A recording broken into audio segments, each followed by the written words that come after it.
Sir, for your welcome address. I am Hafizullah Khajak, Judicial Magistrate, Quetta. As you are aware that bench and bar is the pillar of jurisdiction, I would like to invite Mr. Zahoor, President, High Court Bar Association, to deliver his welcome speech. Mr. Zahoor Ahmed.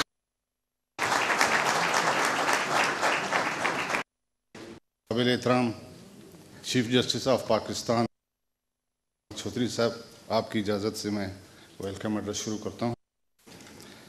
सबसे पहले मैं chief justice of Iftikhar Muhammad Chaudhry साहब को बलूचिस्तान, जो कि अपना घर है, खुशामदीद कहता हूँ तशरीफ़ लाने पे।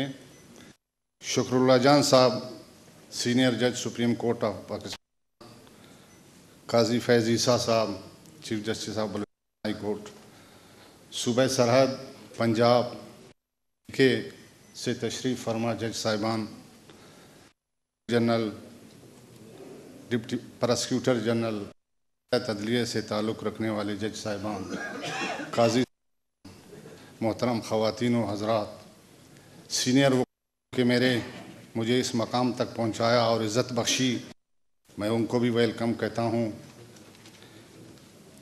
चीफ जस्टिस ऑफ बलूचिस्तान काजी फैज़ ने जिस अंदाज से मैंने आज इंतज़ामात इन्होंने अपने ज़िम्मे ली थी, मामूली सी ताउन रही है इसमें। जिस बुक को उन्होंने यहाँ पे पेश की है, जो तफसील से मैंने देखा, तो मैं नहीं समझता हूँ कि उसमें कोई तशनगी रह गई है।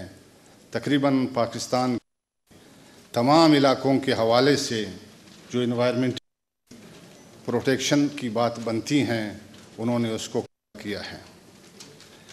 जहाँ तक मेरे मकाला की बात थी, या मैं उस पर बाकायदा तौर पे कोई मकाला मौलिया लिख लेता, तो मैं नहीं समझता हूँ कि मुझसे ज़्यादा काबिल और लिखने वाले यहाँ मौजूद हैं, जो कि तमाम पहलुओं के हवाले से बाकायदा तौर पे मकाले आपकी खिदमत में पेश करेंगे। जहाँ कि मेरा ताल्लुक़ है, मैं जो कल हमारे मुल्क के हवाले से इन्वायरमेंटल हैं, के हवाले से कुछ बातें आप दोस्तों के सामने मैं रखूँगा। चूँकि एक गनीमत का मौका है, चौधरी साहब बलूचिस्तान से ताल्लुक़ रखते हैं और हमारे लिए एक गनीमत इस मुल्क और ख़ुसूसन सूबे के हवाले से गुजारिशात उनके सामने रखूं। आज़ादी के बाद, सन 47 की आज़ादी के बाद 1956 तक पाकिस्तान जो है कबूरी आइन के तहत चला, जिसमें हकूक़ का ज़िक्र नहीं था।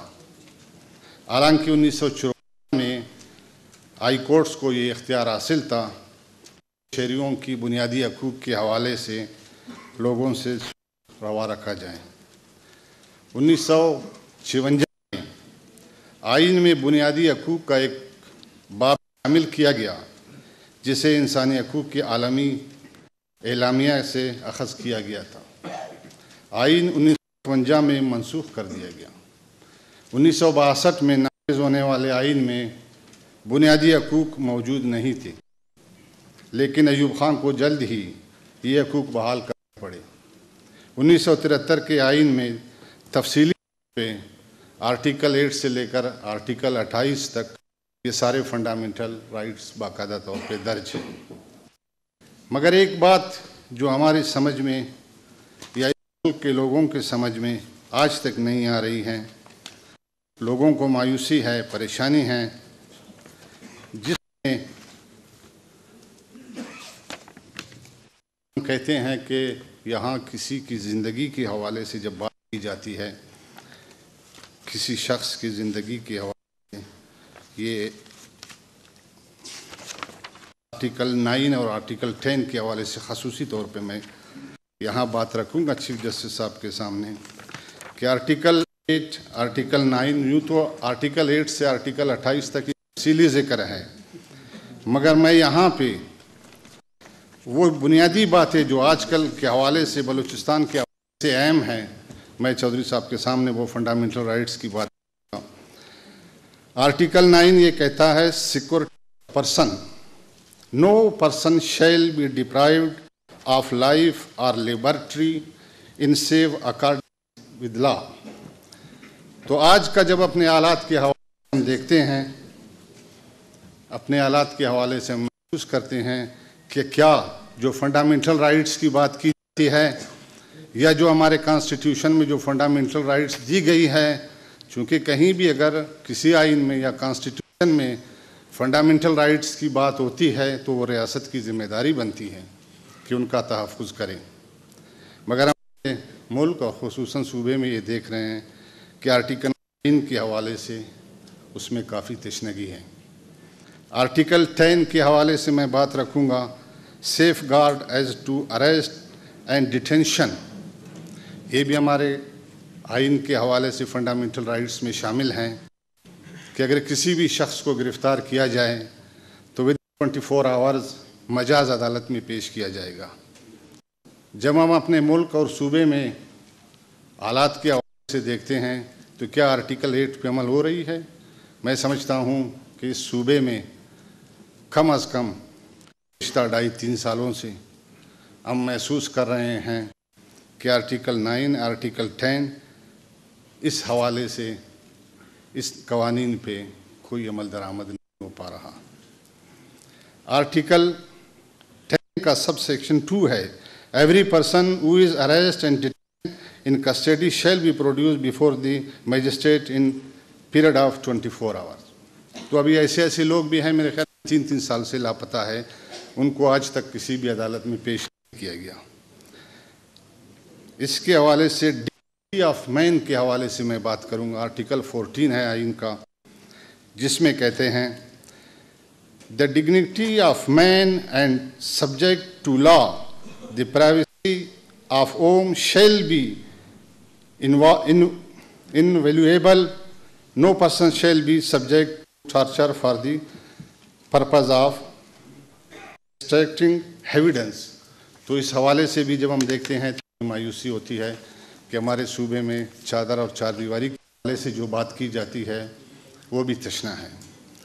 Freedom of movement, freedom of association, freedom of assemblies, freedom of speech, freedom of professional religions के हवाले से, मजहबी हवाले से जब हम बात करते हैं तो हमें काफ़ी मायूसी होती है कि तमाम सब्जेक्ट्स में मुल्क में कवानीन मौजूद है, अदालतें मौजूद हैं, मगर इसके बावजूद भी इसमें काफ़ी लोगों के हवाले से परेशानियां पाई जाती हैं।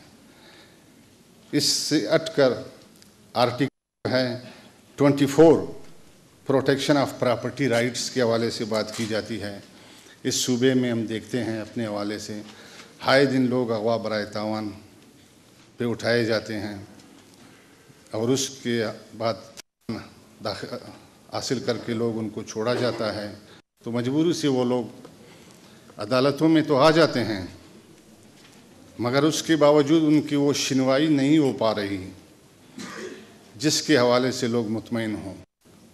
इसकी सबसे बड़ी और अहम वजह समझता हूँ कि हमारे मुल्क में इब्तिदा से अदारे नहीं बन पाए। अदारे जब किसी मुल्क में बन नहीं पाएंगे तो इसमें यही तरीक़ाकार राइज रहेगा। मुल्क की तारीख़ पे आप नज़र डालेंगे तो 65 सालों में से मेरे ख़्याल में 35 साल पे मुहीत ऐसे लोग आकर इक़्तिदार पे बैठे जिनका लोगों की स्याह सफ़ेद से कोई ताल्लुक़ नहीं था। जुडिशरी के हवाले से जो मूवमेंट इस मुल्क में चली, माजी के दौर में अगर आप देखेंगे तो चीफ जस्टिस खार मोहम्मद साहब का टेनओवर को छोड़ के माजी में अगर आप झांकेंगे तो जुडिशरी की तारीख़ भी हमें ऐसी खतरनाक नज़र नहीं आएंगी। मुशर्रफ का दौर आप जिसमें जुडिशरी ने ही उनको 3 साल का अरसा दिया था, मगर उसके बाद वो 10 साल तक में रहे। हम ये समझते हैं कि इफ्तिखार मोहम्मद चौधरी से जो लोगों की बात हैं और ख़ुसूसन बलूचिस्तान के हवाले से जो हमारे बात हैं, चूँकि उस ज़मीन से उसका ताल्लुक़ है, मैं कुछ एदाद शुमार जो ह्यूमन राइट्स के हवाले से, राइट एक्टिविस्ट के हवाले से जो एदाद शुमार की हैं, लापता अफराद के हवाले से सुप्रीम कोर्ट ऑफ पाकिस्तान में एक पिटीशन पेंडिंग में 2007 से आज तक उनमें उतनी कामयाबी नहीं हो पा रही है। जिन लोगों को लापता किया गया था, बजाय कि वो बाजियाब हो जाएं, तो उन मसखशुदा लाशें ही बरामद हो रही हैं। इस जो एदाद शुमार हमारे सामने हैं, 188 मसखशुदा लाशें मुल्क के मुख्तलिफ विधाओं में फेंकी गईं। उनमें तुलबा है 14 साल से 18 साल, 20 साल तक ऐसे लोग हैं। जी मैंने देख लिया। तो इसमें ऐसे लोग हैं कि बजाय उनको आम पिलाया जाए, उनकी लाशें बरामद हो रही हैं। ये एक आर्टिकल 9 और 10 के हवाले से जो मैंने बात रखी थी, इसमें मेरा मकसद यही था। चूँकि मेरे दोस्त ने 10 के हवाले से यहाँ बात की है, मैं नहीं समझता हूँ कि ये अहम नुकात जिनकी तरफ मैं निशानदेही कर रहा हूँ, ये गो कि आर्टिकल 8 से 28 तक सारे फंडामेंटल राइट्स है, मगर उनमें मैं अहम नुकात के हवाले से यहाँ बात कर रहा हूँ। और ये गनीमत है हमारे इसलिए साहब यहाँ तशरीफ़ फरमा है। अगर हम अपनी गुज़ारिशात उनके खिदमत में पेश नहीं करेंगे तो मैं नहीं समझता ये सूबे के साथ भी ज़्यादती होगी, और जिन लोगों ने इस मकाम पे पहुँचाया है उनकी तवक्कुआत भी हमसे वो वाबस्तगी जो रही है वो नामुकम्मल होगी। तो मैं समझता हूँ इसी प्लेटफार्म से 180 के लगभग लोग लापता हैं। इसी हवाले मजहबी दहशतगर्दी के हवाले से हम नज़र डालते हैं तो 1-1.5 महीने में हम कम अज़ कम 80-90 ऐसे लोगों को मजहबी दहशतगर्दी के हवाले लुक़्मे हजल बन गए हैं। तो मैं समझता हूँ कि जिस तरह चौधरी इफ्तिखार साहब ने कराची में जाकर बराई में एक बेंच तश्कील की, मैं इसी प्लेटफार्म से इफ्तिखार मोहम्मद चौधरी साहब से करता हूँ कि बलूचिस्तान के हवाले से, क्योंकि बलूचिस्तान भी पाकिस्तान का एक हिस्सा है, अगर मुल्क का कोई बाजू कट जाए तो हमें अफसोस करना।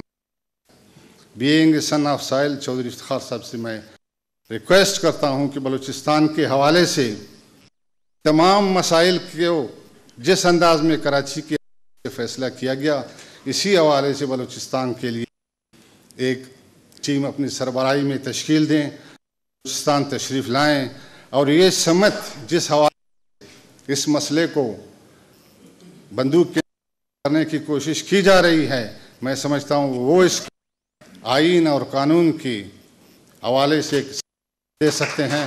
मेहरबानी।